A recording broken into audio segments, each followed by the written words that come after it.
Back and bigger than ever, it's the Unofficial 40 from Soonerscoop.com. Now, here's the entire Sooner Scoop crew. Carey, Josh, Eddie, and Bob. All right, welcome back. It is the Unofficial 40 podcast from Soonerscoop.com. We got all the main players here. We got me trying to figure out how to turn shit down. Here we go. Welcome back, everybody. It is another edition of the Unofficial 40 where it's game week. Game week is here, and we are ready to go. Our interview sessions are over for the week. We're here podcasting on a Tuesday or a Wednesday mid-morning. And Josh McQuistion, we see his lovely face on the screen in front of us. YouTube is going strong. Eddie and George are here. They have been manning the ship on the YouTube pages. Also, two of the biggest suckers in the Oklahoma media, Eddie and George. I have a bone to pick with both of you off the start here. You've both fallen for it. Congratulations. I've done this for over 20 years. Look, I'm taking back my Dom Whaley shame. You have both fallen for the walk-on is the starter at running back, and you've written your. It's a great story. It's a great story. I think that Marcus Major's the starter. It's a great story. I think Marcus Major's the starter, isn't he? Well, he is as complicit as the walk-on is because you know Marcus what, Carey? Major is We not go by the the starter. depth chart. We Marcus go by Major, the depth chart. Go use your brain. Use your brain, young man. You are a fine young reporter, but your brain has failed you on this. This is clearly a ploy by DeMarco Murray to get the most out of Javonte Barnes and Gavin Sawchuk. He's playing mind games with this depth chart, and you've both fallen for it. Congratulations. I don't disagree, Carey, but you know what? You wrote the story. I did, You and are it was a good complicit. story. It's a good story. The kid's a nice kid. It is a good story, and that's how they sucker you in. You're just like, oh, young reporter guy. Let's blow his skirt up. Let's make him feel like he's got this great story. And you fell for it. You called his high school coach and his JUCO coach. That's just called good reporting. It is good reporting. It's fantastic reporting, but you're still a sucker. You're still a sucker. Look, listen. Do I think Tawi Walker is going to be the starter? And no. he can't even pronounce his name, so he's not a starter. It's Tawi. Tawi. You just said it wrong right there. Tawi. Look at the pronunciation. Tawi. No, it's Tawi. Look at the pronunciation guide. Now look who's the fool, Carey. Don't start talking about. Don't tell me about pronunciation guides. All right, I invented pronunciation guides. God. We're on one today. I mean, you can certainly lecture Eddie about those sort of things. I told question. He's just doing it out of spite. That was a now. great start. Yeah, Eddie's just doing it out of spite. I'm convinced. Actually, I'm not convinced. I said this on Twitter. There's just something in Eddie's brain when he gets a name wrong, whether it's Seibert or Siebert. He cannot. No, it's not my brain. It's here at my mouth where I just when it comes out it's that the nerves I don't going from your brain to your mouth. I do think that there is some kind of wiring that is crossed incorrect there. But no, I'm with you.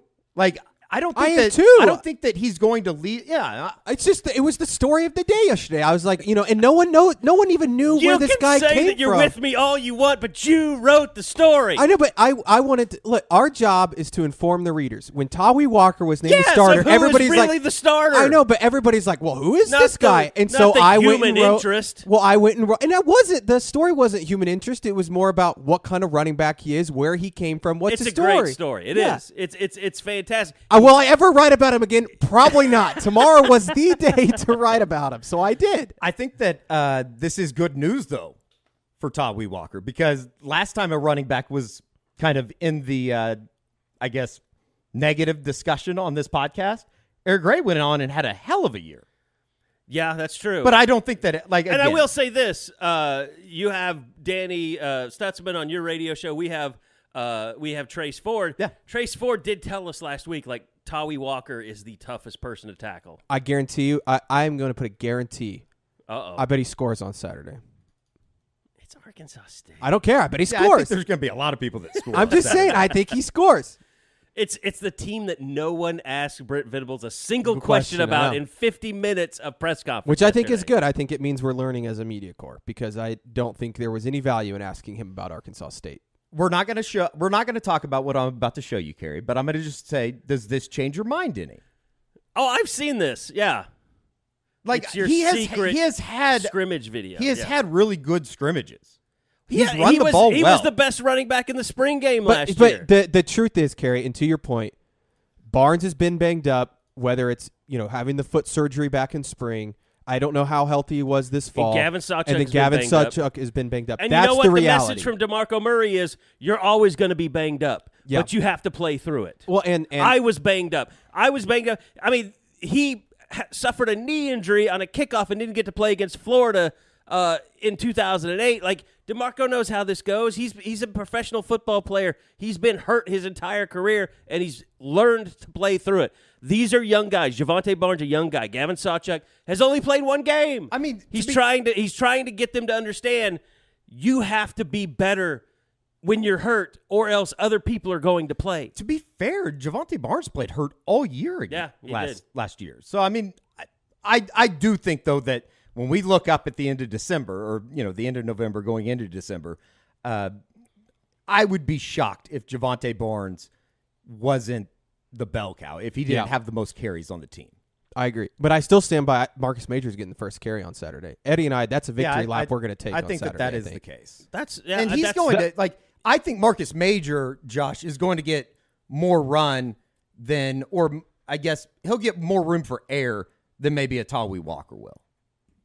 Yeah, and stay healthy. Guys, that kind of is that's my thinking is what is, with Tawi, like, where do you think he ends up the year? I know I get why George wrote the story. I am not with Carey's vengeance tour.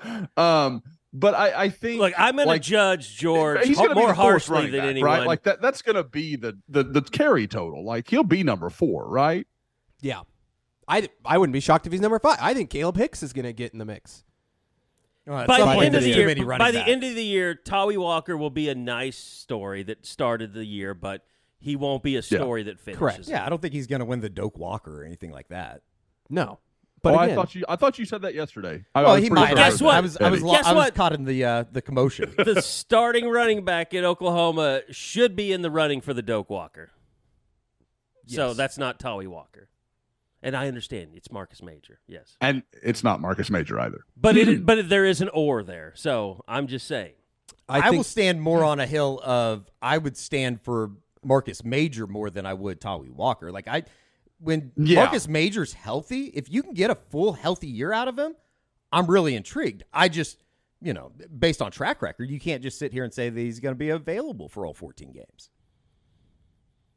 Well, I just keep staring at the screen that shows me our recorder, like in a web interface. Like, I'm so worried that this show is not recording because that was such an explosive start. Like, I yelled into the mic. I've never yelled on the podcast. And I hooked up.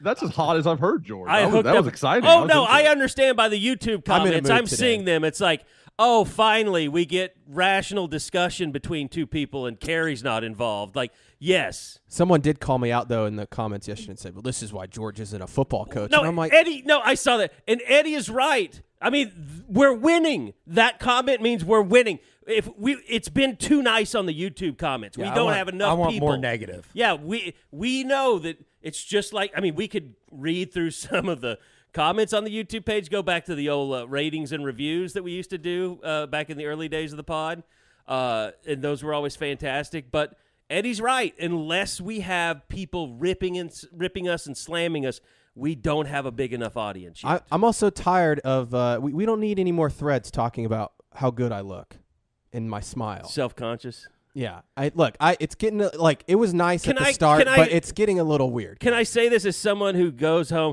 By the way, I wouldn't be as mean to both of you. I'm talking about Eddie and George right now. If you guys would just give me a little producer credit at the end of the YouTube videos, like, hey, here's the bastard who's sitting in a 100-degree room making this thing run for us. I'll need to see the finished product first. But the first couple shows have been great. You've done well. It's been awesome. It's actually been it's been really fun. It's gone a lot better just in terms of like what the finished product is than I thought it would. If you go back to like the live stream we did when we first joined On3 to where we are now, like, I didn't think there'd been that much of a leap, but like, it's a lot better product already. And I'm not even happy with where we are now. So youtube.com/Soonerscoop. Go check it out. And for all you people that said, here's the other thing, and I gave George a facepalm this morning on a quote tweet. Here's the thing. We go into this. I tell the guys, let's go 20, 30 minutes. Like 20, that's all we need to do, 20, 30 minutes. It's always an hour. You are always going an hour. I do think yesterday was a little bit different. That was the longest one that – how else are we going to get through every position on the team?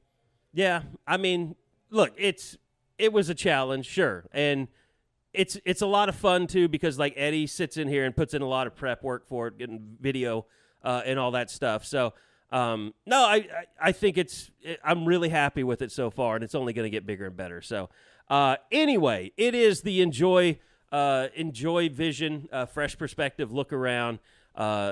We don't need to look around at the running back depth chart. We've covered that one so far. But we've had 2 days of media. We've had Brent Venables. We've had Ted Roof. We've had Jeff Lebby. We've talked to Dylan Gabriel. The captains have been named. We talked to Woody Washington last night. We've got to talk. We kind of put a little test out there for the sports information staff by requesting Justin Harrington and Deshaun McCulloch, and they gave us both of them. So I think we can take from that. Those guys are both going to play, regardless of if it's going to be situational. We'll find out Saturday. But very exciting first game, Arkansas State coming up. And one person that will be out there down on the sidelines with his 4K camera, we call it 4K vision, that Eddie Radosevich has as well. I wish I could see into the future and I could just tell you what's going to happen this season. Have you guys ever heard about Enjoy Vision? It's the best laser vision center in Oklahoma City, and it's not even close. The combination of mind-blowing technology, experienced eyeball surgeons, and exceptional patient care was life-changing for me. What they're doing for the Unofficial 40 listener is they're giving $400 off of LASIK. All you have to do is go to enjoywithme.com. That is the letter N, J-O-Y, withme.com, and use the promo code U40 for $400 off if you're interested in LASIK. A very simple, easy process. Couple appointments before to get you prepared mentally, spiritually, and maybe even physically.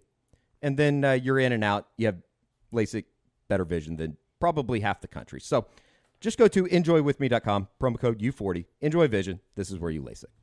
Okay, so I don't know. I mean, we've done so much with the YouTube stuff, but we did the special, with David Stone, and we did pre-record that. I mean, it was a big discussion in the office, like what happens if he picks somewhere else. I don't normally get nervous in any way when a kid's committing, but a lot of work went into that. Well, a lot of work went into it, and I thought it was really good, and I was just like, all right, this guy, he better end up at OU because I really want this video to go out, because there was also a lot of stuff on the back end that we talked about with Gavin Freeman. Gavin Freeman, Andy Bass, and then Eli Bowen. It was a really good show, and I was quite pleased that David Stone ended up picking Oklahoma on Saturday. But I would say out of all the stuff that has come out since then in terms of recruiting-wise, and even looking into Arkansas State, Josh, the biggest thing that's happening right now is the McKinley news that's out there. Yeah, a guy that I think during that YouTube video, we kind of talked about what other guys were possible, who this could impact. And I kind of said, I just don't think it's going to matter for Dominic McKinley. And I'm certainly not saying that David Stone is the reason that OU seems to be back in the chase for Dominic McKinley, but he's got a hand in it. I mean, I know he said that was a guy he was going to focus on, and I know talking to some people, they really hit it off pretty well during the official visit they took together back at the Champ U barbecue. And so I think that's got to be notable.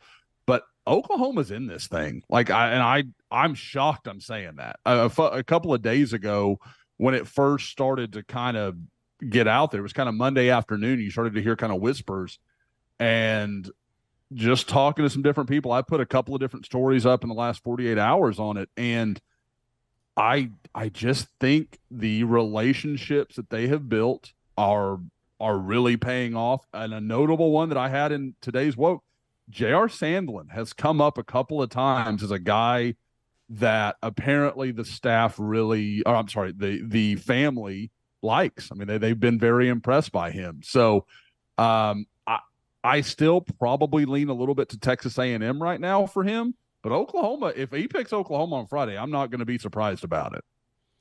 Now, McKinley was at OU's camp over the summer. We had video of him. Very impressive looking guy. Is he a Baton Rouge kid? Or he didn't camp. Yeah, he didn't camp. I thought McKinley. I'm mixing him up with somebody else then.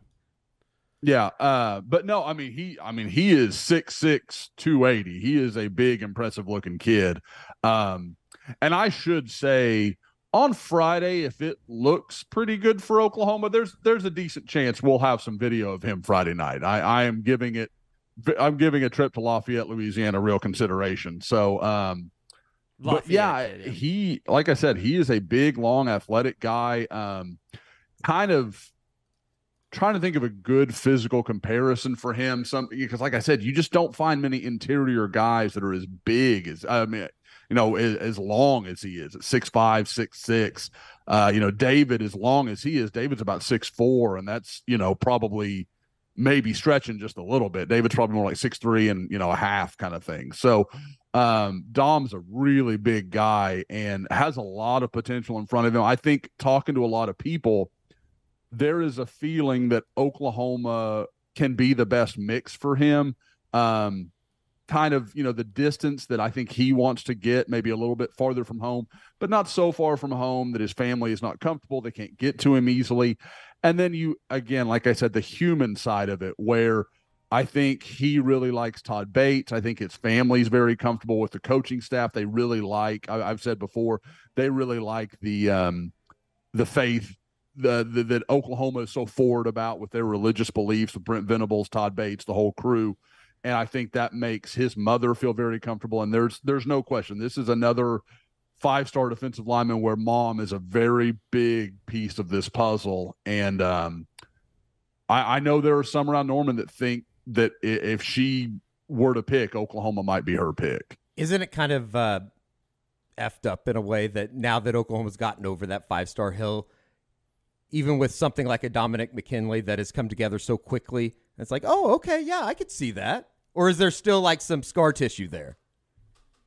Oh, I don't think there's any doubt there's scar tissue, but I think I will say I've got to give some love to the Crimson Corner. I feel like they're being fairly realistic. Like, it's just kind of one of those things. Like, if they had missed David Stone last week, there would be like, oh, don't even talk about Dominic McKinley, Josh. There's no way we're going to get him. And this week, it's not like, oh, we're getting everybody, but there's definitely a, hey, we got a chance here. Kind of there's a possibility. But I don't think anybody is going to be heartbroken because a week ago they were out and they kind of knew they were out. And so I think now they're kind of playing with house money. I do feel kind of embarrassed and ashamed about the whole Camp McKinley thing. I feel like I could have a wife if I didn't make those kind of mistakes. Let me ask you, David Stone, he seems to be like, everybody was so upset about him waiting and playing games, and why didn't the kid just make a decision? He could be helping Oklahoma. Like, he does seem to be fully invested now in helping Oklahoma, just judging from his social media. I absolutely. I think that's a great point. There were so many people that hated, David Stone's playing games on social media and he's doing all this. Well, that's David Stone. Like, I tried to say, like, that's not him trying to mess with you. That's just David being David. Like, he is very active on that. He's very aware of his interactions and very cognizant of just how much attention he can bring to himself in a lot of cases. But now he's using all that clout to say, hey, we want to go get Nigel Smith. I want to bring Nigel Smith with me. I want to bring Danny Okoye. I want to bring Dominic McKinley.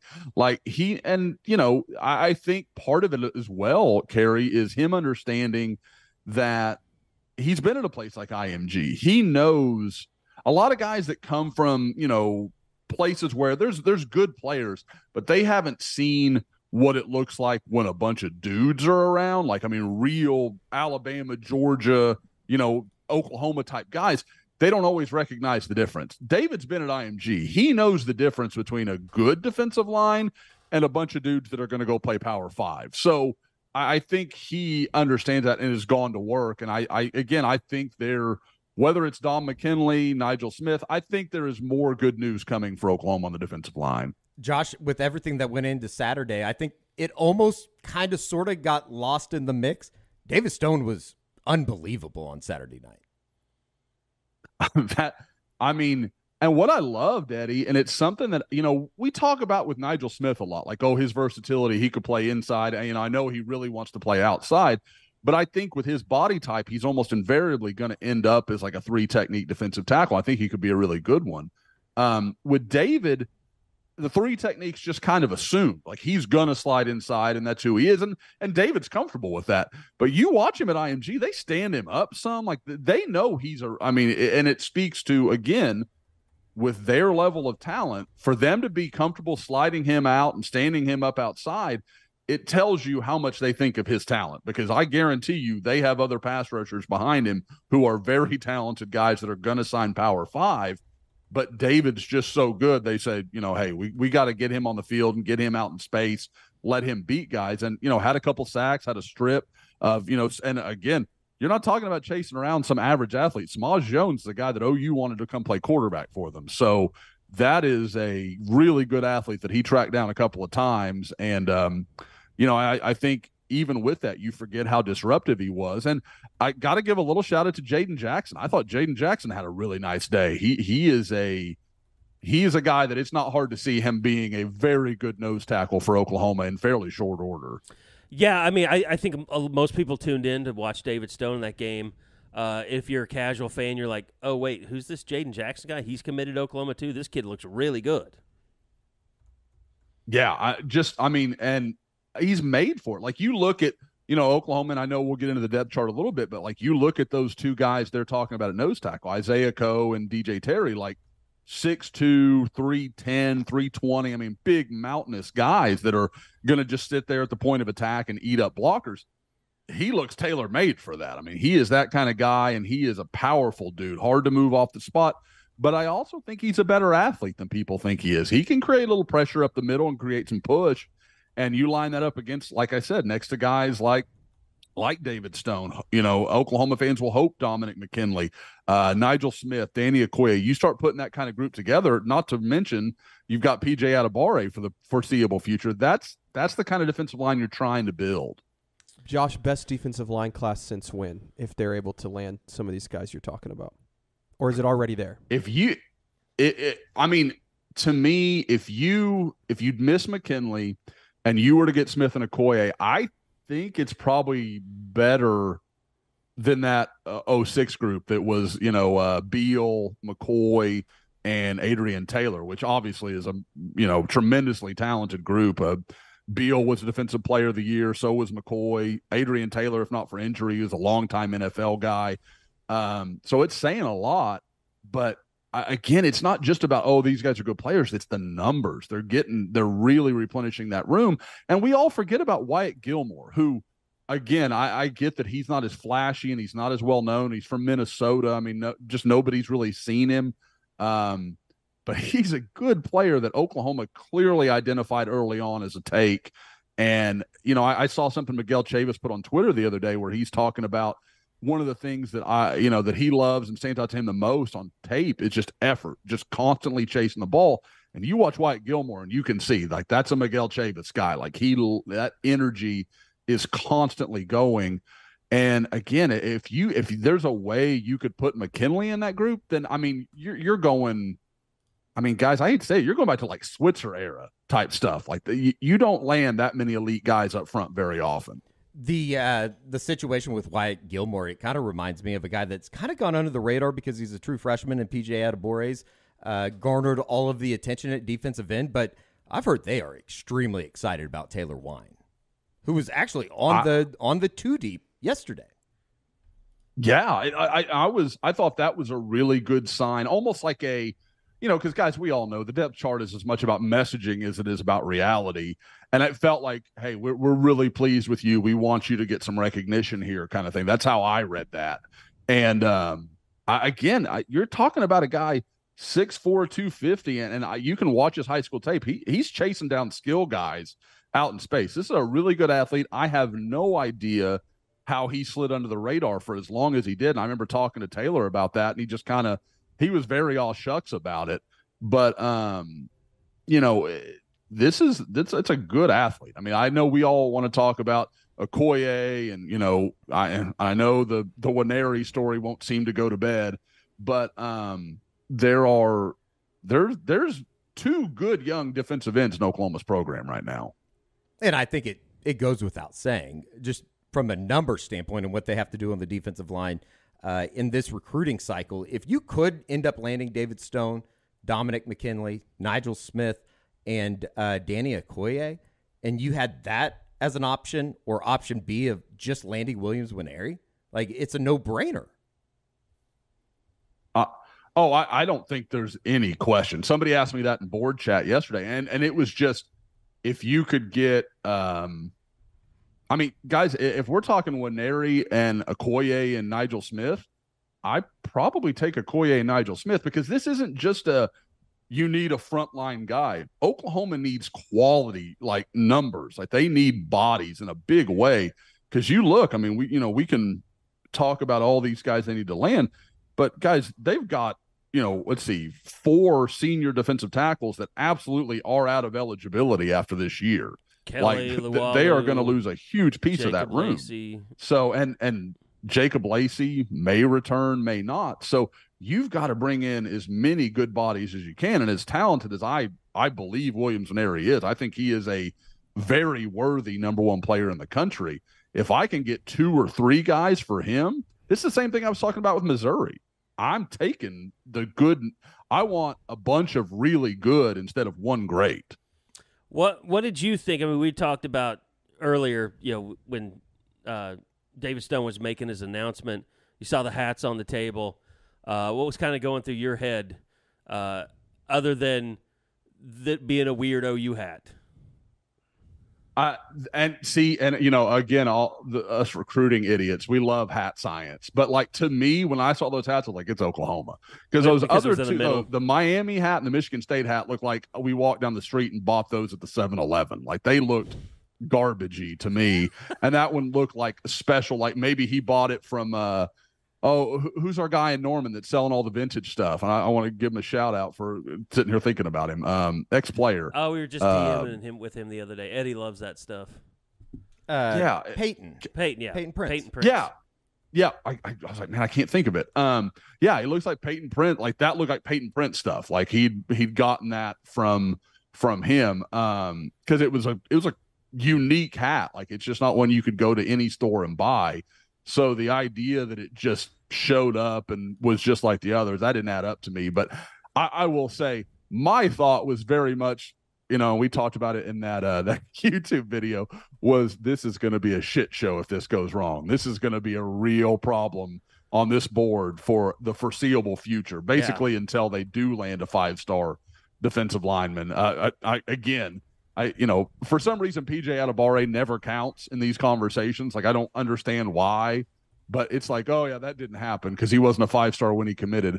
Who gives a crap? Like, I don't understand why that is the way that plays. But with David Stone, now everybody gets to breathe. And if Todd Bates pulls this off with Dominic McKinley and David Stone in less than a week's time, there are some serious servings of crow that are going to have to be served. I mean, because people and those people know who they are. They need to look in the mirror a little bit. It's all the people that follow Bob on Twitter. I guess I should have this discussion. So I'm not giving George a hard time. Yes, you 1,000% no, I'm not. Are. You 1,000% are. It just fascinates me why you don't have more followers on Twitter. I don't know. Because like you are I've said this before, you are the ultimate power now. You're the OU beat writer for the biggest outlet. You should have more than 15,000 followers on Twitter. And you think that's a lot. It's like a good amount. It's like I tell people all the time, like, your world is only as big, you know, as it is. Like, it's going to get bigger. Like, there's going to be a day where you laugh like, oh, I used to think it was a big deal when I had 15,000 Twitter followers. I don't know. I mean, maybe Elon's killing Twitter, so I don't know. What would you suggest I do to change what I'm doing on Twitter to get more? Dick pics? I should have. I was fixing to say. We've all seen the Exploit that late night pics, like handsomeness. that Yeah, George man. sends out. Start an OnlyFans. That's our next project.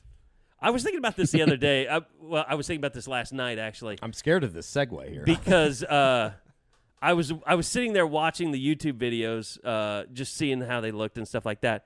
I have a comp for you, like as a one man to another man. You're like a handsomer John Cryer. Pretty in pink. That's interesting. Do you see that, Josh, a little bit? Yeah, no, I can see what you're talking about because, there's a little bit of that there. I would fully emphasize the more handsome John Cryer. He's a movie star. He's looking up John Cryer right now. I'm making sure that That would actually kind of make me Charlie Harper, right? From 2.5 Men. No, that would not. That makes me what's his name? he's bald. I'm not bald. John Cryer's bald. Well, he wasn't bald when he was your age. Yeah, look at Pretty in Pink John Cryer. John Cryer, yeah. Yeah, like you'll kind of know what was we're talking Ducky. about. Yeah, that was makes his me name. Charlie Sheen. I think it's well established. You're either I don't Jonah have- Hill. My hair's better than that. Well, let me see the picture you're looking at. Yes. Well, it's 1980s hair, George. Oh my! You gotta give it a He's little got slack. the flock of seagulls, dude. Somebody going in put that this one. on the That's a board. though. badass suit, Somebody put though. this on the board like a couple weeks ago. Oh, Said I really? looked They like compared him. you to John Yes, Cryer? Yeah, because it was like a gif of him in Pretty in Pink. That is a badass suit that he's wearing, a little bolo tie. Yeah. Yeah, that's strong. I mean, look, I'll take the compliments, but I don't know if that's going to help me get followers on Twitter. Well, and the discussion was Bob Przybilla has 39,000 Twitter followers. Like, and he is the most like Bob is. He's like he doesn't show a personality on Twitter. He just basically retweets links, and he does put some tennis stuff out there. I noticed that. I just went and looked at his definitely. account yesterday. It's like, what is So Bob I doing? think Bob is the one catching strays here, not George. Yeah, we need to get Bob in here. But I mean, he has Yell at him. 39,000 Twitter Come followers. defend yourself. What did I do? Well, we're just comparing. Like, he has 15,000 Twitter followers. You have almost 39,000 Twitter. I mean, you have to be like beside yourself knowing that you have that many Twitter followers. I mean, I've learned how to use Twitter very well. Like, you got to make sure you're every single day. Yeah, I tweet at least like 5 to 10 times a day. He also doesn't give a shit about the Sooner Scoop account. We've established that. Why? I retweet everything from Sooner Scoop. No, but you don't tweet as Sooner Scoop. Like, when you're at games, you tweet as yourself, Correct. which I don't like. I gave up long ago in having you take over the Scoop account on game days. Wait, so do I need to tag Sooner Scoop in my tweets too on game days? No, he doesn't. I I mean, don't think Bob maybe he tags passes Sooner off to Scoop. George. No, that's what I'm saying. Do I? Well, I mean, you have to listen to Bob. I mean, he's your Sherpa here. I know.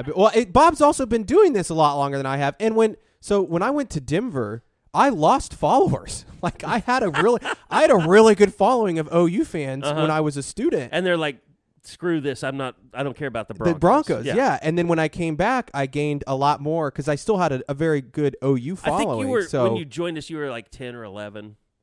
Yeah, no, I've gained about 4,000 or 5,000 since I've joined Sooner Scoop, which is I think the is thing good numbers, and I think by the end of the season I can get to 20. But Bob's as high as he is because he's a part of the Sooner Scoop monster, and it's disappointing to me that you, as now a part of the Sooner Scoop monster, are feature reporter, that you're not doing better. It bothers me, and it's not against you. I'm not saying that you're doing anything wrong. I'm just saying, f***ing go follow George Stoya. Thanks. I get it. I mean, you could have just said that. Like, this felt like a long way around just to get there. Well, I mean, these are Go follow discussions that George. we have all the time, and I'm just relaying what life is like in the office and the things we talk about. I fully It's agree not that always this people. awkward, Anybody, I if can you're tell you listening to this, you need to be following George 100%. It's only awkward when you're around me. That's basically what we're learning. Because I've somehow shit on Bob and I've shit on George at the same time. I did lose my blue check mark today because if you change your display name, which I changed mine from Summer of George to my actual name because the Summer of George Even is though over. you're paying, they take away your check. They take it mark. away for like a couple days and then they give it back, I guess. I'm still not Stupid. paying. I think, Josh, you're paying. Eddie's paying. George is paying. Bob's not. Bob's Maybe I not should have paying. done. I got to follow what They're Bob's paying doing. me.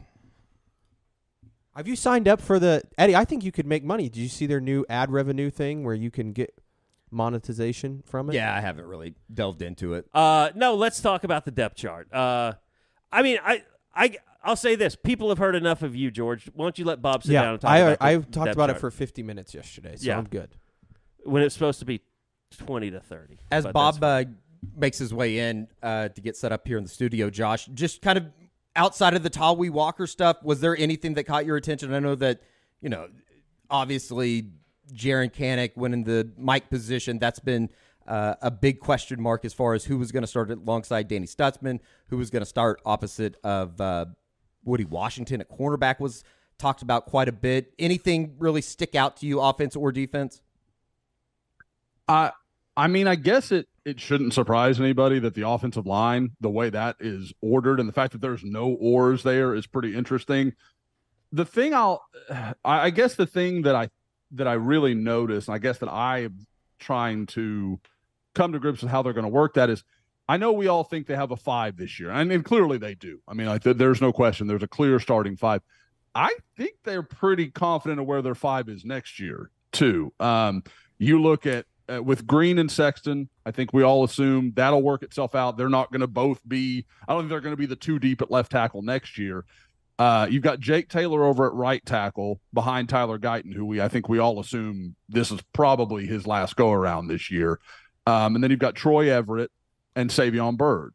Like, when I look at it, I get interested in how does that shuffle out and how does it play out within this year? Do they say, okay, we kind of like where, Jacob Sexton's coming along. He's healing. We were happy with where he was before the injury. So now do we slide Caden Green over the right side? Okay, if you do that, well, what do we do with Jake Taylor? Do we move Jake Taylor around a little bit? Maybe slide him into guard and he takes over, following McCade Mattire's graduation. So I think that's really interesting to see how they juggle that and how within that for next year, it creates depth this year.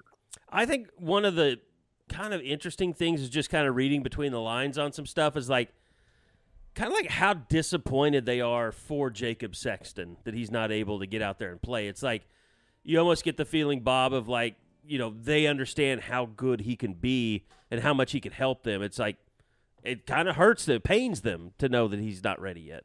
It does, but then they also realize, as Brent said Tuesday, usually it takes 12 months. Yeah. So the fact that we're basically going at a 9-month timetable would be incredible for Sexton to actually be ready to contribute and help out. They've mentioned, and he was out there doing extra work last night during the interviews. I mean, he I don't wasn't know why those guys play are this year though.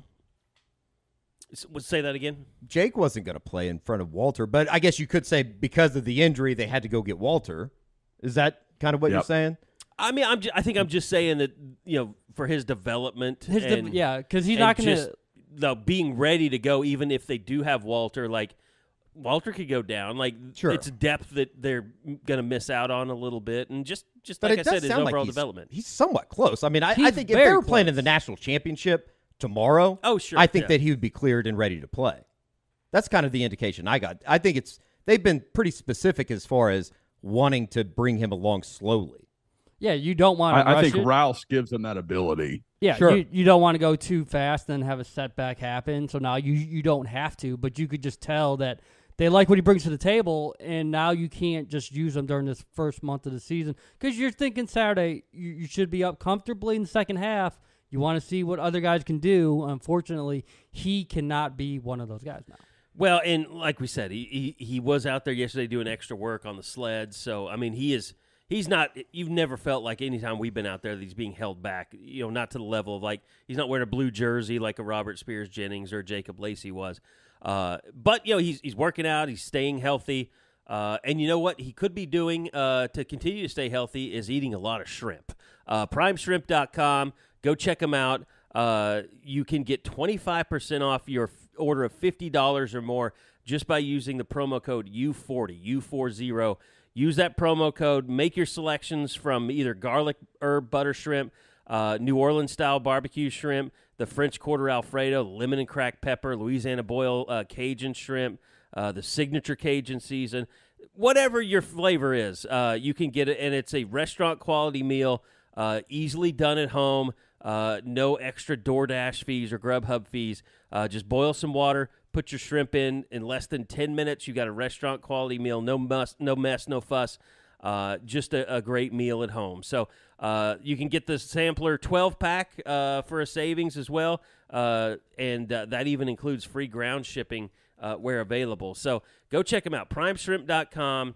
Wonderful, wonderful company and great product that you and your family will very much enjoy. So primeshrimp.com, use that promo code U40. You get 25% off your order of $50 or more in shrimp. All right, Bob, outside of that on the depth chart, I mean, we had our running back discussion at the top of the show. I don't think we really need to go over that again, but we mentioned, Josh, you mentioned Eddie brought up the cornerback situation. We did talk to Woody Washington yesterday. I know we requested some of the younger guys. They weren't made available, but it does sound like for as little as we heard about Gentry Williams, the players seem to really be standing up and saying he's a dude. That's the first time throughout this entire month where we actually heard some positive reinforcement of what Gentry Williams has been able to do. Jaleel Farouk, Woody Washington, both sort of mentioned how well he's been able to come along throughout this entire camp. And I do think cornered a little bit like running back where guys haven't been able to stay healthy. That's the one thing I've heard. It's like these haven't been around long enough where all of them have been able to go through the reps and you have a clear idea of who stands where, because it's just been musical chairs of who's out this practice, who's out this scrimmage. And so Gentry is the guy, as Brent said, and it's an ongoing battle because I don't know if there's enough from what he's been able to do to show that he's going to have that cemented the entire way.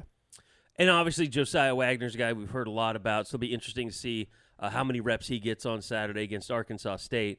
And a lot of talk about the linebacker, but I think, mostly, and we kind of hit on this a little bit, but didn't really go into too much detail, but, we requested both Justin Harrington and Deshaun McCullough, got them both yesterday, which would indicate that Cheetah position. And who was the third on there? Was it? Who was listed as third? At Cheetah? Cheetah, yeah. Samuel Omosigo Yeah. and Shane Wider. Okay. The Wider thing, I always like. Isn't it Witter? Is it Witter? Yeah. Well, he needs to stay healthy. It's Witter. He needs to stay healthy. Stay healthy first. Another pronunciation guy. Thank God for needed. Trace Ford. But yeah, I mean, I think Cheetah, I don't know if they know who's the starter, but it seems like Justin Harrington is the guy. And I know George has got a big story coming with him, but just the kind of the fortitude that he's shown to be in this position, to take, come back as a walk-on, but to really kind of find himself and fit in with this defense. He's a guy that you root for, but you also, there's no reason not to root for Deshaun McCullough because he's just a great guy too. So it's going to be really interesting. I think McCullough's probably the nose for the football guy, the guy that's going to make more plays, but we haven't seen enough of Harrington other than just looking at him and how impressive he is to know exactly how good of a football player he's going to be. Yeah, and they mentioned that. Deshaun mentioned Harrington's helping him with the coverage aspect, and then Deshaun's going to help Harrington when it comes to rushing the quarterback. And what did Brent say? Twinkle toes? Like, Harrington can't have twinkle toes. If he's going to be in that spot, he's going to have to be as aggressive, and he's got to be willing to be in the box and do what is necessary. And that's what we're going to find out, because is it just going to be as simple as knowing if McCullough's on the field, they're looking to be more aggressive and rushing the passer, and if Harrington's out there, then that means they're going to drop back. Because it's going to be like a Will Johnson, Caleb Kelly type of deal, where when you knew who was on the field, what that defense was looking to try to do. And I think probably one of the, I don't know, confusing is the right word for it, but just one of the guys that you wonder, can he make the jump? Because you thought that Reggie Pearson was going to be the guy at safety, but it just seems like Key Lawrence is a guy that his name continues to pop up. He was one of the last guys that left the field last night, I noticed, in our post-practice session. But Key Lawrence, I mean, I think he's a guy that is willing to put in the work. It's just when the lights go on and he's on the field, he tends to make plays that are undisciplined. And can he get that out of his game? Because You remember it was Ezenkama, I think, that was playing for Tech when they had him at corner a few years ago. And it's like he was the only guy that could guard him. He was the only guy that could stay with him. And you thought, okay, they found something here. And then he goes to safety, and he's up and down. Last year he was up and down and really felt like toward the end of the season they just kind of gave up on him a little bit. But if he's ready to make that jump, I'm on board. I'm on board the Key Lawrence train. I just want to see if he can eliminate, those plays where it just seems like he's either lost or undisciplined. Yeah, and that's if it doesn't have the consistency, he won't be out there because Reggie Pearson brings it. And Brent mentioned it Tuesday, consistency. He said that a lot about a lot of different guys, but he singled it out when it came to Pearson, and that's what he brings to the table more than anything else. So do we have another case of a guy who just knows how to do his job every single time, but doesn't wow? Are we in for another season of the safety that just knows his assignment, but that's all he brings to the table? You're talking about a Patrick Fields and not a Justin Broyles. Justin Broyles knew his assignment too. I don't want to hear it. He did. Anyway, I just don't. No, but I think, yeah. I mean, are they going to be better than a Delarian Turner-Yell, who, by the way, is with the Broncos, doing well, playing a lot? If you can get that kind of production, that's good. I mean, I think Reggie Pearson has a little higher ceiling maybe by what we've seen. But I do think this. I mean, I think it goes back to what Brent said early on when he said, we lost a lot of people, we didn't lose a lot of production. And there's a lot more production that could come out of that secondary. And I think we're going to see it. I thought the Brent stuff yesterday was as close as you're ever going to see a coach come to just flat out saying, we were awful. We inherited nothing in the cupboard defensively. And, I mean, look at what they've gone out and done as far as the portal goes and the guys that are already in the two deep. We've talked about this time and time again as far as them going out into the portal intentionally and going and finding guys, whether it be on the defensive line, whether it be a Reggie Pearson at safety and having to come in and fill a need that they have. They went out and they did get better, on paper at least, defensively. I think I'm just at a point now where we sit 3 days away from kickoff that I don't know how much more can be said of the defensive line rotation. They need those guys to be good. Ted Roof's talked about it multiple times. He talked about it at the coaches' convention or whatever it was, luncheon, right at the beginning of August. It's if they can be good up front, I think everything else kind of fits itself in the back end.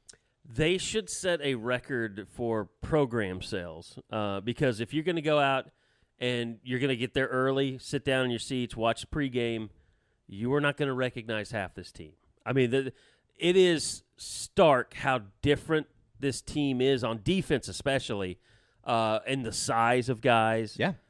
Whether it's just weight or length. I mean, it's a totally revamped roster on the defensive side, and it's going to be shocking to you if the last game that you saw was the Cheez-It Bowl. Yeah. Yeah. And, I'm just super interested because I almost feel like, Josh, I don't know about you, but like defensive line-wise, when you look at,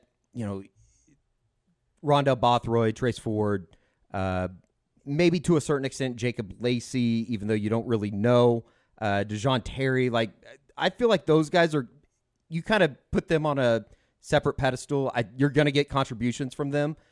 I'm really interested to see kind of some of the guys that are coming back from last year's team, the Grayson Haltons of the world, the Kelvin Gilliams of the world, what they can be for this defense. Halton is one that I'm super interested in. I thought at times last year he flashed some playmaking ability, he's a solid, steady player. Like he could do some things and create some problems. Now he was so young, he didn't know what he was doing. And obviously, like Brent said, that defense was a calamity, and there are a few other guys like that I do think are interested. It sure sounds, and I know you're focused on the defensive line, but like Kip Lewis, everything I hear, it sounds like that was a really, like he's made a move. I think it's one of those deals where if he was 220, they'd have a real problem keeping him off the field. The way that Brent talked about him yesterday, Kip Lewis, calling him a ball magnet, and then making the note as far as him playing undersized and just learning how to play like that, very different positions, but it kind of reminded me of how they talked about Eric Stryker a little bit at the beginning of his career, that he just kind of gets it. And I think that, when you're looking at, even though I guess in a way they didn't technically recruit him to Oklahoma, he was already committed. But when you're talking about evaluation and them just going and finding football players and him learning under Brent Venables for the next, however many years, you would have to think that he's going to come together. And, he gets an extra star in a way for me because he's coming from Carthage where they played a high level of football as well. So the IQ already is at probably a baseline where they just need to enhance it. Well, and that's something interesting. As you look around on this defense, there's a lot of guys that played for good programs. Like, I know a lot of people don't think about that stuff, but guys that understand what it's like to win, like what you need to win. Gentry Williams at Booker T, Billy Bowman at Denton Ryan, Peyton Bowen at Denton Geyer. Like you go around, Woody Washington won a state championship for his high school his senior year. Ethan Downs, Weatherford. You can go down the list. There's a lot of good programs represented on this defensive roster. And I think having some level of this is what it takes to win. These are the things you've got to do. And I understand it's high school. It's a different level. But just knowing that you've got to put in the extra work, you've got to do the little things to be better. And I think that has meaning. I did want to ask you guys one thing, because I was watching the press conference, but I missed the question. And Brent responded, it was something about being stacked. He was like, we were stacked? And I didn't hear the question. I was like, did someone insinuate that they were loaded on defense? The defensive end, yes. Because Grimes and Downs and Stripling and Armate, they were all coming back. You weren't losing any of those guys. So you felt like you're set. You don't have to go into the portal. And Brent's like, no. We had to go into the portal at that position, even though everyone was coming back. Okay. I was like, I'm sure I'm misunderstanding what the question was there, because I don't know how anybody could watch that defense last year and be like, they're stacked. They got it. It's just because no one left. Grimes and Downs. Yeah, and even a guy like a Marcus Stripling signing back up for another year. Mason, they all were coming back. So you're just like, okay, natural development in year number 2. You don't need to hit the panic button and go to the portal. But then they get Trace and Bothroyd, and so it's like Brent's like, no, I know this wasn't stacked. I needed to add more. If you just take take two guys from each position that are listed as quote unquote starters: Rondell Bothroyd, R. Mason Thomas, Jonah Lulu, Jordan Kelly, Isaiah Code, DeJohn Terry, Ethan Downs, Trace Ford. Think about all the names that you're not talking about, and they're not going to be able to play all. I guess what would that be? 5, be like 20 of them. You're not going to be able to play that many guys. They at least have so many options out there. I'm fascinated to see the rotations and how all that goes over the next couple weeks, especially in the non-conference portion of the schedule. And I think that they can be pretty good. Rondell Bothroyd, I haven't been this excited to watch a defensive end in a long time. I don't think he's necessarily going to be an All-American by any means, but I think people forget just how much college football he's played. Talking to him on Tuesday, it's insane that he's coming back for a 6th year. And then a guy like Trace Ford that has flashed at times throughout scrimmages during the preseason. Yeah, I enjoyed talking to Rondell Bothroyd yesterday. He's just a big-ass man. He's a man. He's a grown man. And not to take away from some of the other guys that they've had around here, but I just don't feel like they've had that style of a body in a long time. Isaiah was so long. He was a big dude. But Rondell Bothroyd, I've been really impressed with him, and he handles media extremely well. Talk about stacked. You may think that your sock drawer is stacked, but it's not. You need to get some more. Let me ask you guys a question regarding Dead Soxy. How many points do you think that OU will score this weekend? I was thinking about this on the way down. I actually thought about my score prediction. 52-13, something like that. Well, if they score 52, Dead Soxy is they're not going to give you 52% off. They will give you a really good discount. It is another edition of Dead Soxy's incredible fall score sale. Get into the sock game with a 2023 score sale. At the conclusion of OU's game Saturday with Arkansas State, the total points scored by the Sooners will activate the score cell. So if the Sooners score 35 on the Red Wolves, the promo code will activate for 35% off. They get 40 points, not a problem, 40% off. But the promo will cap at 40%. They can't just give the stuff away. So if they score 52, you get 40% off of your order at deadsoxy.com, DEADSOXY. Score cell will run from the conclusion of the game up until kickoff of the SMU game on September 9th. You just use the same promo code you always use, SCOOP. Visit deadsoxy.com, DEADSOXY.com. Use that promo code SCOOP at checkout, and you'll receive the score cell percentage off all orders. So great deal that they try and do at least every year. We did it for softball back for home runs, I think, in the Texas series. But this is the first time since then. The score cell, however many points the Sooners score, you'll get that percentage off on your sock order, up to 40% off. So go check them out, deadsoxy.com, and make sure you get there. After a lot of great combinations, the crimson colorways, they've got a lot of new models that are really cool. So go check them out, deadsoxy.com. And as always, stay soxy. Okay, Josh, I'm sorry I interrupted what you were going to say there after we were talking about Bothroyd and the defensive ends. No, one of the things that, and I know everybody, I think we're just going to bypass the Doom Pod. I think that's just not going to happen. And I'm probably partly responsible for that. But one of the things I took as a really positive note, Jaren Kanak not being mentioned as an or with Connor Neer. That feels like, okay, we think he can handle this, because clearly that's what Connor Neer was brought in to do, was to push Jaren Kanak to be where he needed to be, to realize, hey, if you're not ready, we've got somebody we can hand this to that is gonna be experienced, is gonna have an understanding of what we're trying to do here, and for him to just be the guy. And there's going to be rough spots, don't get me wrong, but I think it's a really good indicator of what kind of fall he had. I also think it's very important. This is kind of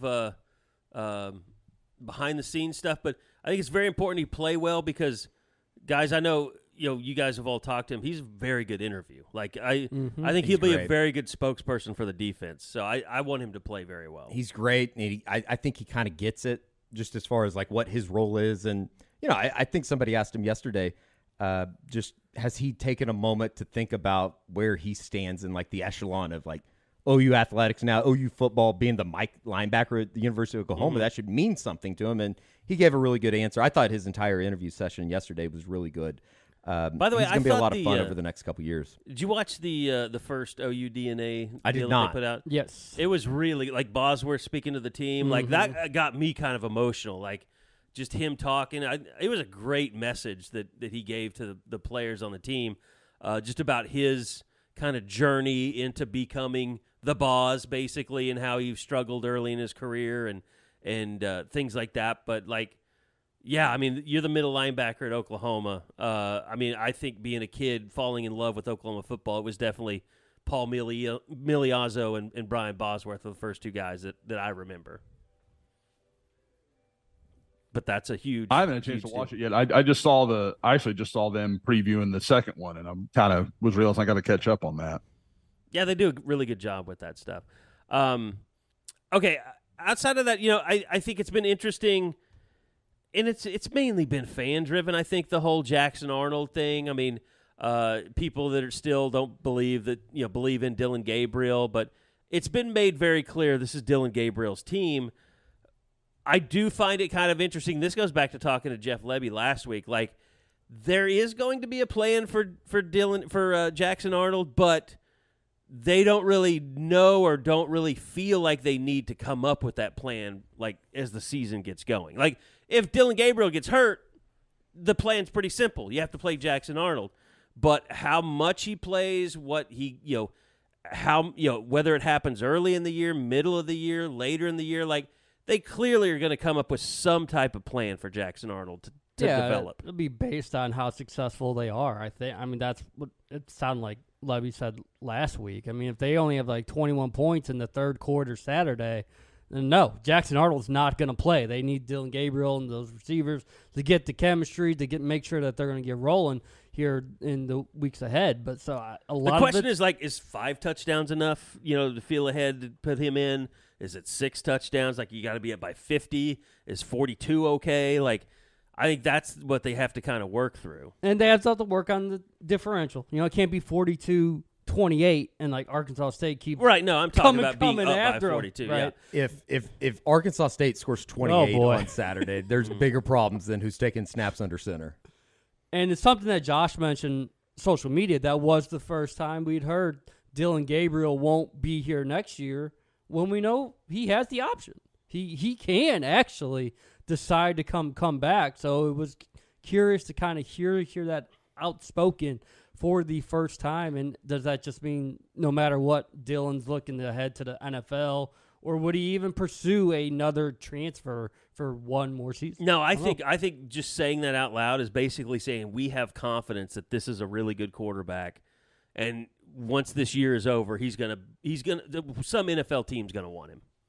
Yeah, I think so. And at the same time, I would be almost a little surprised if they didn't have packages by the time you get to week 6 and you're rolling into the Cotton Bowl, that you wouldn't throw a Jackson Arnold out there, or maybe you do it in a certain instance in Cincinnati to build momentum in a game. Dylan Gabriel is going to be the guy. I think Brent Venables used the word undisputed yesterday, that he's the undisputed quarterback here. And, from everything that everybody has said, it sounds like Dylan Gabriel's had a really good camp. I fall back on this idea, too, that I don't know how much it means at the end of the day, talent-wise. But if he has even a halfway decent season, he's going to finish his career in the top 10 of college passing all time. I mean, he has played a ton of football.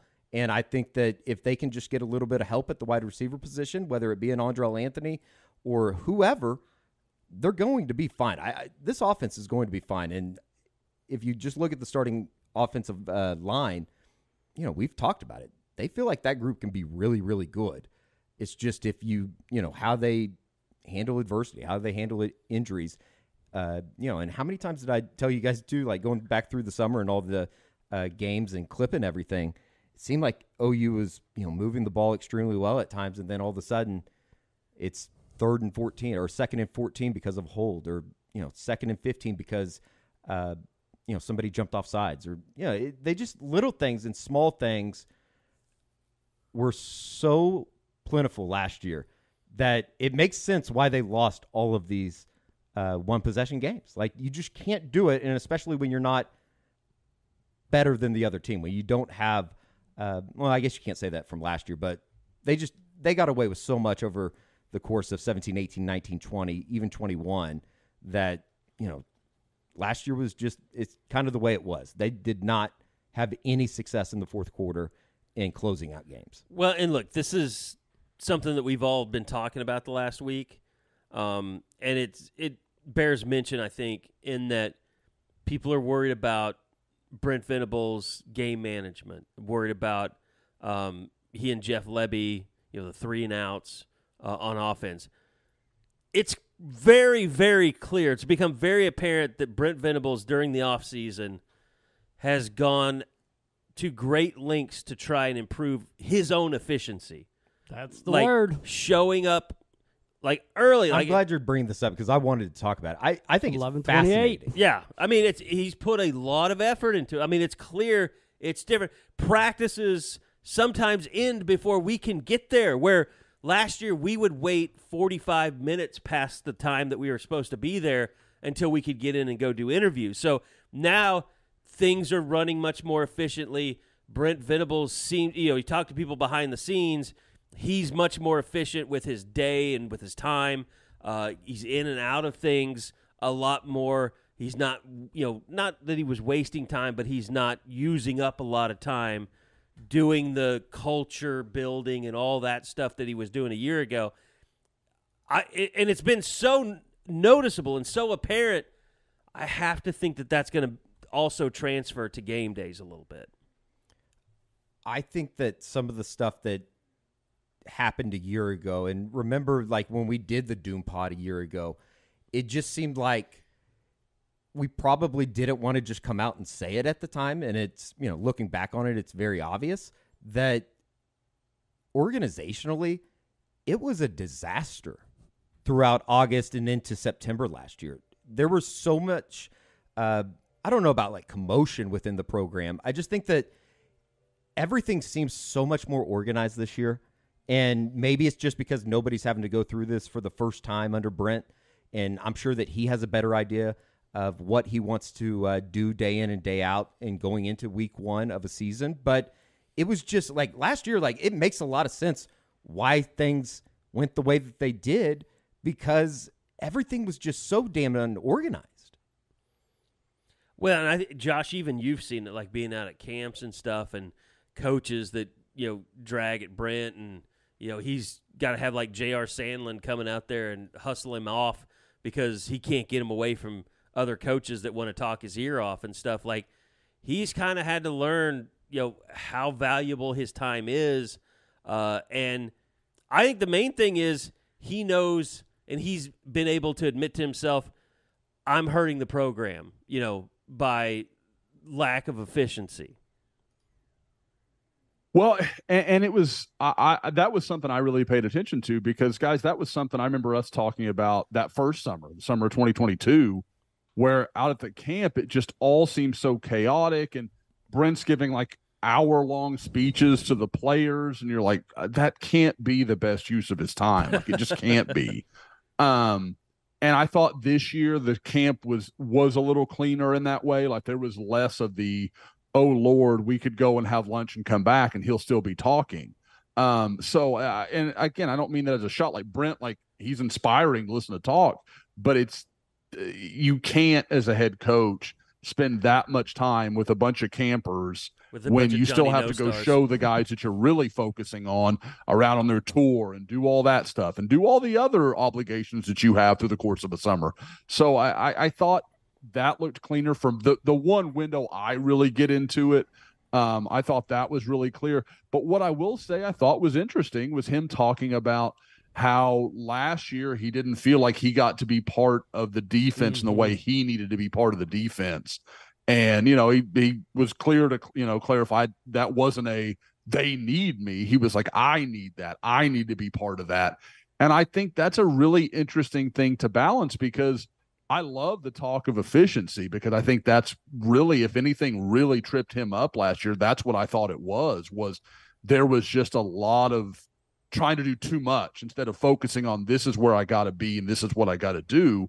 But at the same time, when you'd watch those games, guys, there were times when you were like, I don't know if he knows what the down and distance is for the offense right now. Like, I don't know if he knows that situation. And I respect a head coach that will give that much autonomy to his coordinator like he did Jeff Lebby. But at the same time, you still have to be the guy. You're the one where the buck stops. So I just wonder how you juggle that. Now, I think it's trickier for a defensive coordinator to live that life than it is a defensive coordinator, because you've got to react and you're always kind of taking things at value, whereas the offensive coordinator, you're kind of controlling the pace of play and the way the game is proceeding a little bit. It is a little funny, though, that, you leave year one under Brent and the big discussion or talking point is he needs to become more of a CEO. He needs to become more of a head coach. And then week one of the season of year two, he's coming out and saying, I need to be more involved in the defense when he was already the day after Ted Roof said, I run the defense. Right. Like, I could see from like the outside looking in how you would go, now, wait a second, like, who is calling everything here? And I do think, though, that at the end of the day that it's going to be kind of incredible to see if they do make a jump defensively, whatever that jump may be. I think that for a lot of people, just get into like the top 65, and that's you're moving up 60-something spots already. Like, will Ted Roof just all of a sudden become a better defense coordinator because they have like just flat out better players to work with, better guys up front, how it works, not having to run Reggie Grimes out there for 88 snaps a game. I think that like stuff like that is going to help, and it should make this defense a lot better. Well, I'm not afraid to say I hope it works, because not just because we all have, a long-standing relationship with Brent, but I think if this works, he said it yesterday, like he still loves recruiting, and obviously he's going to recruit very well. I mean, he's doing a hell of a job right now coming off of 6-7. Like, you're going to the SEC.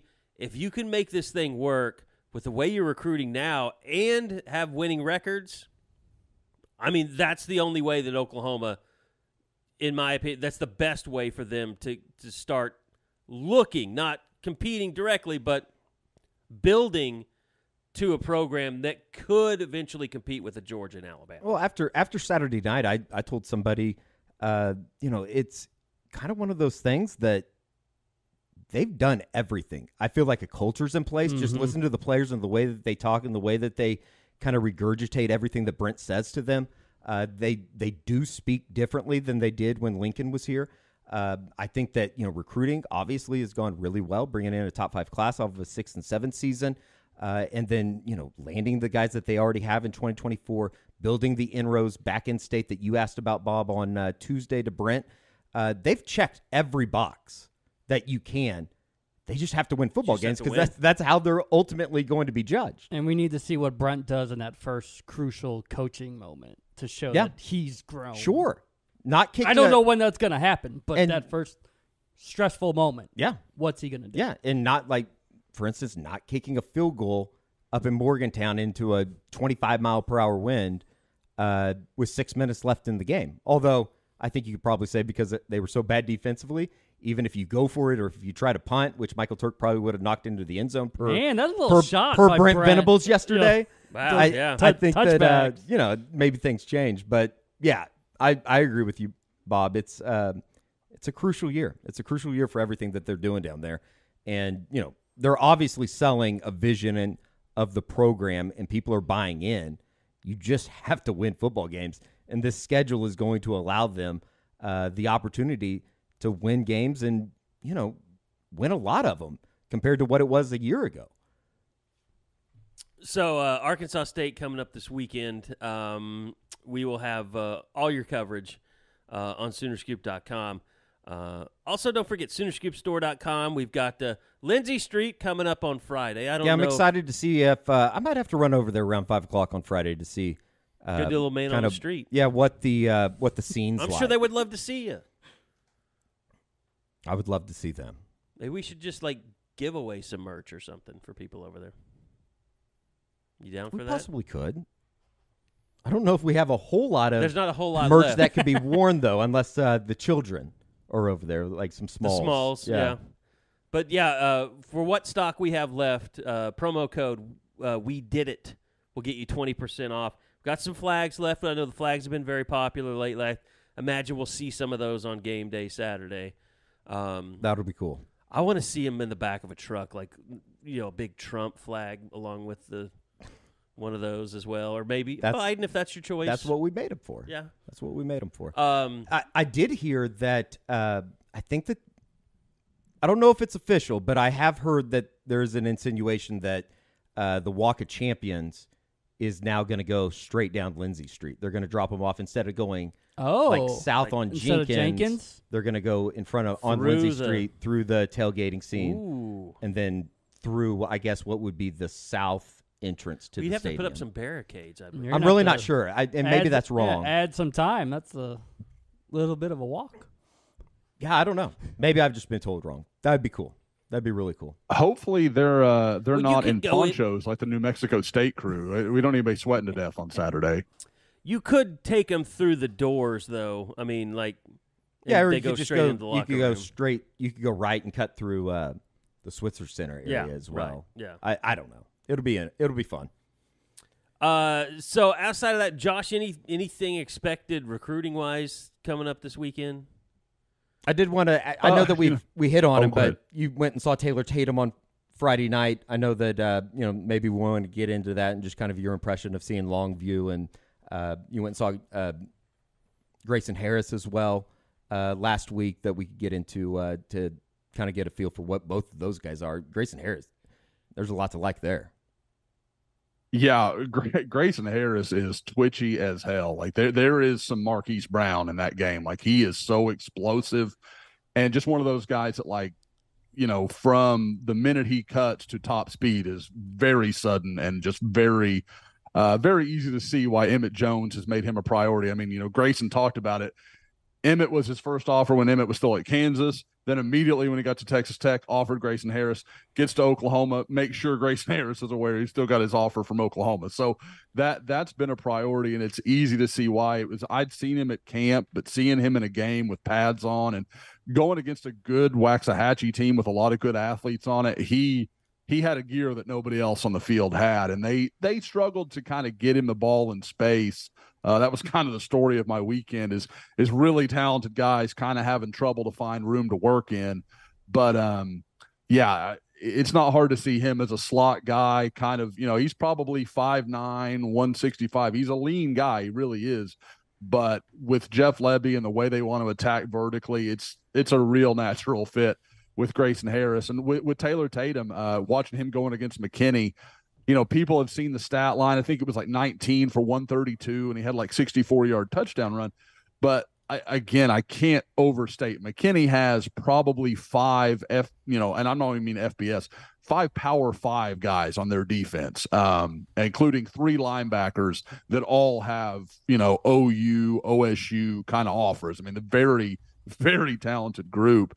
And it was tough sledding for him for a while, but he is I liked, because Taylor's such a passive kid, I kind of wanted to see what he would do when it got tough. And McKinney was jawing with him the whole time, trying to get in his head. And they pissed him off. There's no question, but he responded when they pissed him off. He broke out that run, made some plays. I mean, he did everything he could do in that game to win that game. They came up a little bit short. And I just think, it was a deal where at the end of the game, Longview had taken the lead. McKinney comes down, makes their one real drive of the second half and hits a field goal. And then, Tatum, not Tatum, but Longview fumbles away their last possession, and McKinney just runs out the clock. But it was, again, I was impressed to see him compete when somebody pushed him and to see how that would go against a defense that's probably as talented as anybody he'll face all year. Even threw a touchdown pass in the game. I mean, he did a little bit of everything for Longview. And, we talked about it a little bit in the David Stone stuff, but a big physical guy. I mean, there's between he and Xavier Robinson, Oklahoma is going to be just fine in goal line situations going forward. They've got a lot of ability between the tackles, I guess you'd say. Well, they got Tawee Walker as well, just a junior. To clean up all messes. Now, I saw Grayson Harris at summer camp, didn't I? Yes, he did camp. He did. Okay, That's good. I still have a chance at a wife then. No, yeah, I mean, Tatum stuff was really impressive. I mean, if you saw the YouTube video, we're showing the slow motion of the guys that he was outrunning. But he kind of reminds me a little bit, just body type of the Xavier Robinson kid. Xavier's much thicker.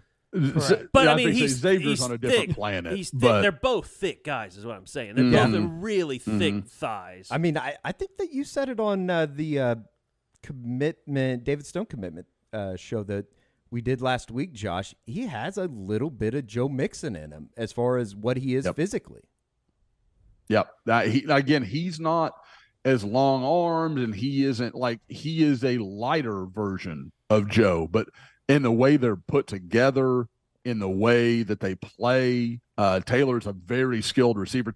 Taylor could have had 2 receiving touchdowns if his quarterback just hits him. I mean, he just burned a guy on a wheel route, and the ball's thrown 10 yards short of him. Like, it never had a chance. So, in Longview's, they've replaced the receiver. They've got I believe it's a new quarterback. So there's some stuff they're working through. I get it.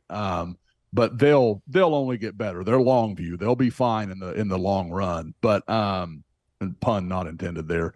But yeah, I mean, I've said it since I saw him early. There is some Joe Mixon there with Xavier. I mean, I don't know who you comp him. That touchdown he had in their first week. Carl Albert rolls Kawita, and I know people say, they won't have any reference to that. Kawita was I think a state semifinalist team last year. They lost a lot. But that's a good football team, and Carl Albert just rolled over them like they weren't there. I mean, is it too cliche to say, like, Xavier Robinson has a little bit of that Ron Dane, like, Jaworski Lane type build? Oh, I now he's much better as far as taking care of himself than Jaworski Lane, who always had like a belly. I'm just trying to think of like but I mean, running backs. yeah, but I hear what you're saying. Like there's some Dane there because like it's another. Like Carey was saying, like making that comp. I mean, and Tatum's a big kid. I bet he's 205 right now. He looks great. But Xavier Robinson, when we saw him in the spring, they told us he was 237. Like he is a brick, but he moves. Like it's not, Eddie, you saw him a couple weeks ago. Like this is not a big guy who can't move his feet. He's an athlete. I know that we weren't up for the game, but Edmond Santa Fe went up and knocked off Jinx in 6A1 Oklahoma action last week to open the season. Bergen Kaiser's tape out of that game. My God. I need to pull it up. But I know, for both, Santa Fe, obviously a lot of OU connections there. Josh Iasosa helped Demarius Robinson run for like 180 yards against a Jinx defense that we all know is always well coached and is obviously very talented every year. But Santa Fe found some success on the ground, and then Bergen Kaiser had 9 tackles, 8 solo, a sack. They believe he blocked the field goal that would have won Jinx the game from like 28 yards out. So, I mean, the only chance they had was to block that thing, and he blocks it. They make a tackle, and and even what doesn't show up in the box score, you watch the highlights he put out. He was everywhere. Jinx was having very real trouble dealing with him. By the way, you said Jaworski Lane. I immediately thought of Jamar Toombs. Jamar Toombs. Yeah. Yep. Mm-hmm. Yeah. Yep. Another one of the great Texas A&M running backs that was just a massive human. Oh, I remember that. It was the 2000 game when he touchdown run. Yep. Yeah. Who did he run over? Was it Brandon Everidge? I think that's right. Because I think everybody was like, oh, God. Like, if he can run over Everidge, like Book is dead right now. Oh, that was a violent collision. Not surprisingly, Book was involved. It was always going to be well, and he was aggressive. not going to back down either. I mean, that was what made it so spectacular. Yeah, which is why he had so many problems later in his career because he was just so beat up from playing the way he played. That was a game I was working for Sooners Illustrated back at the time, and they didn't let me go to the game because I had to host a party at Coach's in Bricktown, and everyone left before that game was over, and then they came back and won it. And, like, people were coming back into the bar, like, when they heard it, just so they could – because they were, like, I don't know, halfway home or whatever, and that was that remains – and that was the game where they were showing Josh Heupel's dad that wasn't Josh Heupel's dad the entire time. Oh, God. I kind of remember that. That's right. I kind of remember that. I remember I was with friends, and it was that got a little out of hand. There was a guy thrown in a pool that had a tarp on it. It got a little raucous that day. But yeah, so that was my memory of that game, and a lot of alcohol. I'm looking at that 2000 A&M roster right now. Robert Ferguson was the receiver that was really good. I think he played with the Packers for a while. Yep. Yeah, and he's one of those guys that gets forgotten to time, like how good he was. He was Robert really Ferguson good. was a good freaking football player. Who was their quarterback? Mark Ferris was the quarterback. Yes, yep. And Colby Freeman was their star, recruit quarterback on that team. That's right. But Mark Ferris was like a JUCO, I think, wasn't he? Like he was really old, right? Yeah, I think Like he was. I know he was a baseball might have guy. played I think he was one of those guys baseball, that came back from yeah. baseball. He was one of those guys that he was like the first Brandon Whedon that had come back and decided to play football. Mm-hmm. Bethel Johnson was another receiver on that team. One of two former baseball guys that OU faced at quarterback that year. In 2000? Wanky. Oh, yeah. Yeah, Yeah. Winky. Forgettable. Kidding. He took Hype's trophy, man. Yeah, there's not a notable name on that defense, really. Gerard Penwright, as we that linebacker. Yeah, it'd be shocking how few of those names I could remember. I do want to give. I promised a shout out here. There is a guy that I know has our pod playing apparently in his kitchen all the time. Like it just plays on a loop. He told me he's heard it 7 times in the last week's pod. So Bar A Barbecue, our guy Cooper down in Montgomery, Texas, wanted to give him a little love. If you're in on the barbecue game, go follow him on Instagram. A great follow that if I can get down there at some point, I will be dropping by the brick and mortar. That place looks awesome. Yeah, I have been meaning to go by for a long time and have not gotten it done. But that will happen, and I promise no dry ass barbecue and brisket at his joint. So, yeah, looks great. I think I follow him on Instagram. So good. I know that account though. Yeah, that dude's a good dude. Mm-hmm. And he does. He's real. He's one of those guys. It sounds like a shameless plug, and it is a little bit. But he also will send me. He's real into. I mean, obviously, huge OU fan, but always is good about like if he hears about a guy from some coaches that come through the restaurant, like he'll send me a guy, and I go watch the huddle, and almost invariably the dude can ball. So he's got a good eye for it as well. All right. Anything else that we wanted to hit on before we get out of here today? I think Bob's just jonesing. He wants to get back and watch some U.S. Open. Of course.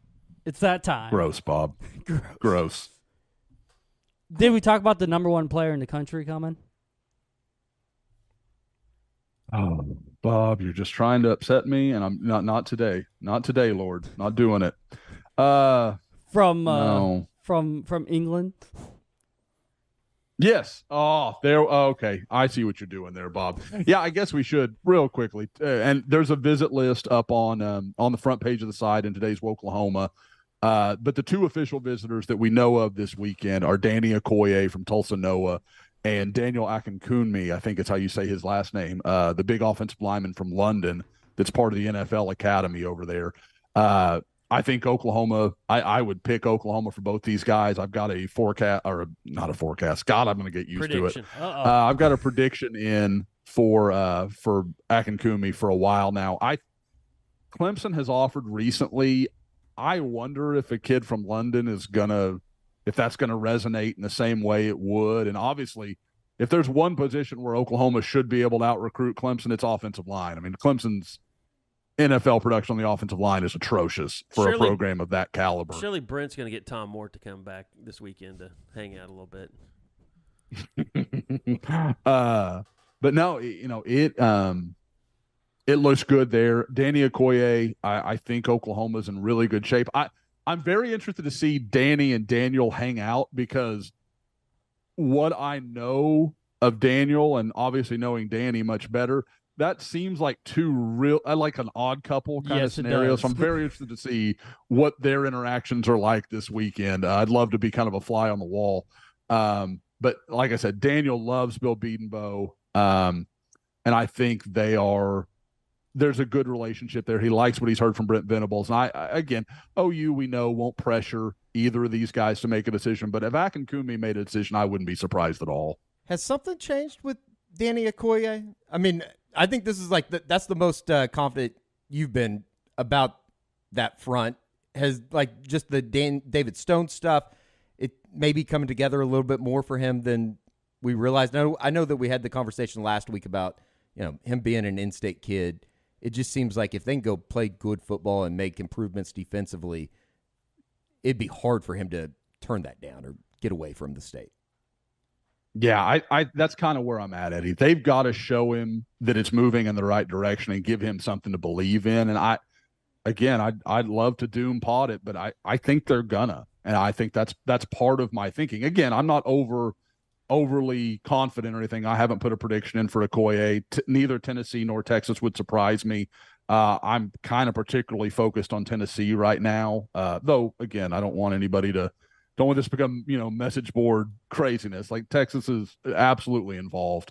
But I just think he's a kid that has long thought of staying at home. And so I think if Oklahoma can show him that they're heading in the right direction and they're adding talents like, David Stone, like Nigel Smith, and you start to build that around, I think Danny can see the value in being, one of those next guys. And like I said, I don't want to get too crazy, but I just talking to people around Tulsa, there is a lot of thought that if this goes well and Oklahoma kind of stays on track, then they're going to be pretty tough to beat. I would imagine somebody like a Reggie Grimes is the host, and I don't know if Reggie Grimes or Ethan Downs, whoever, between both of those guys, I don't know if you would want a better, representative of the current program to show somebody like that around. Oh, absolutely. I mean, you talk about a room with some old heads in it that can talk to that guy with Bothroyd, Ford, Grimes, Stripling. I mean, like you got some guys with some knowledge of what it was, what it's going to be. I would be interested in him, like with a guy like R. Mason Thomas. I could see some mutual, I don't know, interest. I don't know the best way to put it, but I could see their personalities meshing pretty well. All right. I think that's going to do it. Appreciate everybody tuning in. Don't forget, I would just say this about the podcast. I mean, we're doing all kinds of stuff these days, but go to whatever your podcasting platform is, Apple, Spotify, Google Podcasts. Make sure you subscribe to our podcast so that way every time it drops, which, we've been pretty consistent. We'll remain that way since it's football season and everybody's vacations are over and kid stuff is back in school and all that. So I just remind you, it's important, I think, to remind you that you subscribe to the podcast, because that way at least you'll know every time that they come out. And then our YouTube stuff, basically anything, youtube.com/Soonerscoop. Go check it out. Eddie and George have been doing more. We've done some with Josh, and we'll continue. We're going to continue expanding on that, do some stuff with Bob, and do some stuff with Josh and recruiting and things like that. So really looking forward to the future there with YouTube. And, of course, we have a special going on the site right now, kickoff special, 50% off an annual subscription for first-time subscribers. So if you've been thinking about making the jump to Sooner Scoop, now is the best time to do it. You get 50% off an annual subscription. Go check it out. It'll give you that option right on the site if you've never been a subscriber before. So thanks so much for listening, and we'll be back again next week for another edition of the Unofficial 40 podcast right here on Soonerscoop.com.